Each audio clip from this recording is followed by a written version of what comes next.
Hello बच्चों, आज हम बात करेंगे रिफ्रैक्शन ऑफ लाइट के बारे में। ये वाला क्या है कि जो लेक्चर है बच्चों, नीट एंड जेई दोनों बच्चों के लिए क्या है कि बहुत यूजफुल होगा। लेट्स स्टार्ट बच्चों। आपको दिया है बच्चों एक कॉनकेव मिरर जिसकी रेडियस ऑफ कर्वेचर दे रखी है 20 सेंटीमीटर। इस कॉनकेव मिरर के सामने 1 सेंटीमीटर दूरी पर, यहां से बच्चों 1 सेंटीमीटर डिस्टेंस पर एक 3 सेंटीमीटर थिकनेस की एक स्लेब रखी हुई बच्चों, जिसके मटेरियल का रिफ्रैक्ट इंडेक्स है 1.5। और इस कॉनकेव मिरर के पोल से 21 सेंटीमीटर डिस्टेंस पर एक ऑब्जेक्ट रखा है बच्चों। अब हमें ये पूछा है इस ऑब्जेक्ट की इमेज क्या है कि मिरर से कितना डिस्टेंस पे बनेगी। तो देखो बच्चों, यहां से जब लाइट रेज आएंगी किस तरीके से आएंगी, आप डायग्राम देखो। अगर लाइट रेज बच्चों यहां पे आएगी, देखो इस तरीके से लाइट रेज इंसिडेंट ऐसी हुई है। रेयर मीडियम से लाइट जब डेंसर मीडियम में आएगी तो टुवर्ड्स नॉर्मल शिफ्ट होगी। फिर डेंसर से रेयर में जाएगी तो अवे फ्रॉम नॉर्मल जाएगी। तो बच्चों आपने देखा इस स्लेब की वजह से ये हमारा ऑब्जेक्ट शिफ्ट होगा। कितना शिफ्ट होगा बच्चों, ये ऑब्जेक्ट की हमारी पोजीशन होगी शिफ्टेड पोजीशन। जो कितनी शिफ्ट हो जाएगी बच्चों, इसकी थिकनेस कितनी, 3 सेंटीमीटर, टी इंटू 1-1/μ। इस स्लेब का रिफ्रैक्ट इंडेक्स 1.5 है। तो बच्चों शिफ्टिंग हो रही है हमारी 3 इंटू 1.5 माइनस 1 0.5 अपॉन 1.5। तो बच्चों शिफ्टिंग आ रही है हमारी 1 सेंटीमीटर। मीन्स इस स्लेब की वजह से बच्चों ऑब्जेक्ट शिफ्ट हो गया 1 सेंटीमीटर। तो ऑब्जेक्ट अगर 1 सेंटीमीटर शिफ्ट हो जाएगा बच्चों, तो ऑब्जेक्ट यहां से गया कि मिरर से गया कि पोल से उसकी इफेक्टिव डिस्टेंस कितनी हो जाएगी, 20 सेंटीमीटर।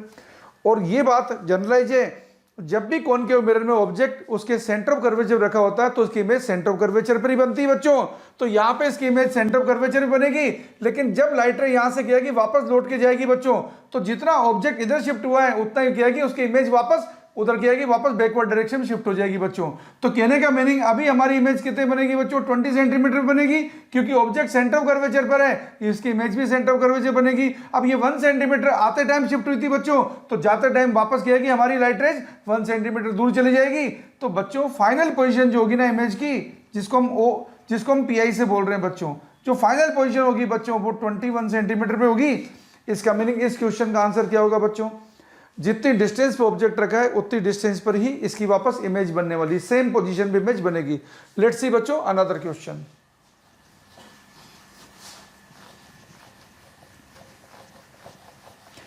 बच्चों इस क्वेश्चन में आपको दिया हुआ है, हमारे पास एक ओपेक डिस्क है। ये ओपेक डिस्क है बच्चों, जो वाटर की सरफेस पे क्या है कि फ्लोट हो रही है, और नीचे क्या है कि यहां पे हमने एक लैंप लगा रखा है। जो लैंप लगा रखा है बच्चों वो यहां से क्या है कि 2√7 मीटर नीचे है। इतनी डेप्थ नीचे बच्चों हमने एक लैंप लगा रखा है। अब यहां पे क्या है कि जो वाटर भरा हुआ है, इस वाटर का क्या है कि रिफ्रैक्ट इंडेक्स है 4/3। वाटर का रिफ्रैक्ट इंडेक्स है 4/3। क्वेश्चन में हमें यह पूछा जा रहा है कि यहां पे इस डिस्क का डायमीटर क्या होना चाहिए। डिस्क का डायमीटर क्या होना चाहिए कि डिस्क जो है ना वाटर से कोई देखेगा तो ये इनविजिबल हो जाए। तो ऐसा कब हो सकता है, ये डिस्क इनविजिबल कब होगी, जब ये लाइट रे जो ना यहाँ पे क्रिटिकल एंगल पे इंसिडेंट होगी। ये एंगल ऑफ इंसिडेंट जो है, जो ये क्रिटिकल एंगल होगा तो लाइट रे ऐसे चली जाएगी, तभी ये सिचुएशन होगी, तभी डिस्क जो है ये इनविजिबल बनेगी यहीं तक। तो बच्चों अगर ये एंगल आई है तो ये भी आई होगा, जिसको मैं थीटा से लिख दूं, ये आर है। तो बच्चों यहां पे क्या है कि मैं फॉर्मूला लगा दूंगा, यहां पे ये साइन थीटा सी कितना आएगा, साइन थीटा सी आएगा r/√r² + h²। ये साइन थीटा सी मेरे पास आ गया। अब आपको मालूम है ये आई जो है, आई की क्या है कि वैल्यू या तो थीटा सी होनी चाहिए या उससे ज्यादा होनी चाहिए, तभी ऐसा होगा। साइन थीटा सी कितना होता है 1/μ, और म्यू कितना है बच्चों, म्यू आपको पता है यहां पे दे रखा है 4/3। तो कितना हो गया r/√r² + h²। अपन म्यू की वैल्यू डाल दी बच्चों यहाँ पे 4/3, तो ये हो गया 3/4। दोनों साइड स्क्वायर कर दो, तो r² + h² इक्वल टू हो गया 9/16। इसे और फर्दर सिंप्लीफाई करेंगे तो हमें मिलेगा 16r² इक्वल टू मिलेगा 9r² + 9h²। ये मिला हमें 7r² इक्वल टू मिला 9h²। तो हमें आर स्क्वायर मिला 9/7 h²। और बच्चों h की वैल्यू दे रखी है आपको 2√7, तो ये हो गया 9/7। 2√7 दे रखा है तो ये हो गया 4 × 7। इसको सोल्व करेंगे बच्चों तो ये 7 से 7 कट गया, ये हो गया 36। तो बच्चों हमारे पास r की वैल्यू आ रही है 6 मीटर। तो हमारे पास क्या है कि मैक्सिमम डायमीटर जो आएगा वो आएगा 12 मीटर। मैक्सिमम डायमीटर जो आएगा ना डिस्क का, ये आएगा 12 मीटर, जहां तक ये इनविजिबल रह सकता है, जहां तक ये इनविजिबल रह सकता है। बच्चों फिर से क्या है कि नेक्स्ट क्वेश्चन देखते हैं। नेक्स्ट क्वेश्चन में आपको क्या है कि एक लाइट रे दिखा रखी है बच्चों, जो क्या है कि एयर से आ रही है, उसका कुछ पार्ट रिफ्लेक्ट हो रहा है और कुछ पार्ट रिफ्रैक्ट हो रहा है। ये आपको क्वेश्चन में दिया हुआ है। ये आपको डायग्राम है बच्चों, ऊपर एयर है बच्चों, नीचे डेंसर मीडियम है जिसका रिफ्रैक्ट इंडेक्स ऊपर एयर मीडियम है, नीचे डेंसर मीडियम है। ये आपको डायग्राम दिखा रखा है। यहां से एक लाइट रे इंसिडेंट हो रही है, इसका कुछ पार्ट रिफ्लेक्ट हुआ, कुछ पार्ट इसका रिफ्रैक्ट हुआ है। ये एंगल आई है, ये एंगल भी आई होगा, और ये एंगल आपको दिया हुआ है आर। और ये क्वेश्चन में दे रखा है रिफ्लेक्टेड एंड रिफ्रैक्टेड रे एक दूसरे से 9 डिग्री पर है। रिफ्लेक्टेड एंड रिफ्रैक्टेड रे एक दूसरे से 9 डिग्री पर है, तो ये म्यू की वैल्यू क्या होगी, ये क्वेश्चन में दिया हुआ है। यहाँ पे सीधी सिंपल सी बात है, यहाँ पे अपन स्नेस तो लगा देंगे। जब स्नेस तो लगाएंगे इक्वेशन क्या बनेगी, ऊपर एयर है उसका रिफ्रैक्ट इंडेक्स कितना है 1 × sin i इक्वल टू बनेगा म्यू × sin r। अब क्योंकि ये पूरा एंगल यहां से लेके यहां तक 180 है और ये एंगल आई है, ये एंगल आर है, i + r + 90 degree equal to बनेगा 180 डिग्री। यहां से हमें r का रिलेशन मिल जाएगा। तो देखो पहली इक्वेशन तो लगाई हमने स्नेस लॉ की।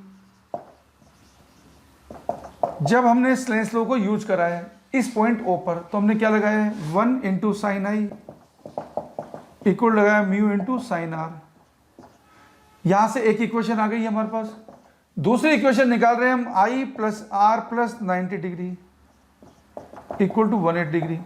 तो यहाँ पे i + r इक्वल टू आ गया 90 डिग्री, तो r इक्वल टू आ गया 90 डिग्री - i। इस r की वैल्यू यहाँ रख देते हैं, तो हमें मिला sin i इक्वल टू मिला mu × sin 90 - i।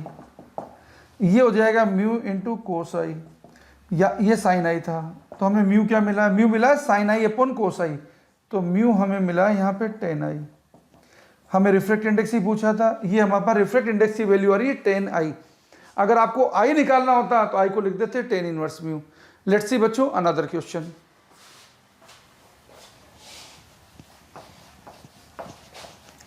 Another question आपको क्या है कि प्रिज्म का दिया हुआ है। इस प्रिज्म के क्वेश्चन में आपको दिया हुआ है कि प्रिज्म के मटेरियल का रिफ्रैक्ट इंडेक्स म्यू है, जो आपको √2 दिया हुआ है। और ये प्रिज्म जो है, यहां पे जो लाइट रे आ रही है, ये यहां पे मिनिमम डिविएशन सफर कर रही है। एंगल ऑफ इंसिडेंस आपको आई दिया हुआ है, एंगल ऑफ रिफ्रैक्शन आपको आर दिया हुआ है, और आई की वैल्यू आर की डबल दे रखी है। हमें पूछा ये प्रिज्म एंगल कितना होगा, और म्यू दे रखा है √2। इस क्वेश्चन में ये कंडीशन हमें दे रखी है। हमें क्या पूछा है, हमें पूछा है यहाँ पे प्रिज्म के मटेरियल का ये एंगल ऑफ प्रिज्म कितना है, ए कितना है। तो देखो हम इसको कैसे निकाल सकते हैं। हमें पता है जब क्या है कि प्रिज्म हमारा मिनिमम डिविएशन की पोजीशन में होता है, हमारी इक्वेशन होती है I इक्वल टू होता है a + डेल्टा मिनिमम / 2 और R इक्वल टू होता है a/2। हमें क्वेश्चन में I कितना दे रखा है 2R दे रखा है। I कितना दे रखा है 2R दे रखा है, मीन्स R कितना हो गया, I दे रखा है 2R, तो यहाँ पे क्या है कि R हो गया हमारा I/2। अब देखो बच्चों यहाँ पे क्या है कि अगर R दे रखा है हमें I/2 a/2, तो यहाँ पे लगा दो आप स्नेस लो, तो क्या मिलेगा आपको 1 × sin i equal to mu × sin r। I आपको दे रखा है 2R, तो ये हो जाएगा आपका sin 2R equal to mu × sin r। sin 2R को हम लिख सकते हैं 2 sin r cos r equal to हो गया mu × sin r। sin r से क्या है कि बच्चों sin r हम कैंसिल कर रहे हैं, तो यहाँ से हमें क्या मिला cos r इक्वल टू मिला हमें म्यू दे रखा हमें यहाँ पे √2/2, ये हो गया 1/√2। तो cos r अगर 1/√2 आ रहा है, cos r अगर 1/√2 आ रहा है, तो r आएगा हमारा 45 डिग्री। r आ गया बच्चों हमारा 45 डिग्री। बच्चों r अगर 45 डिग्री है तो आपको पता है r इक्वल टू कितना है a/2, तो मीन्स a कितना है यहाँ पे 2R, जो कितना हो गया 90 डिग्री। ये हमारे इस क्वेश्चन का आंसर है।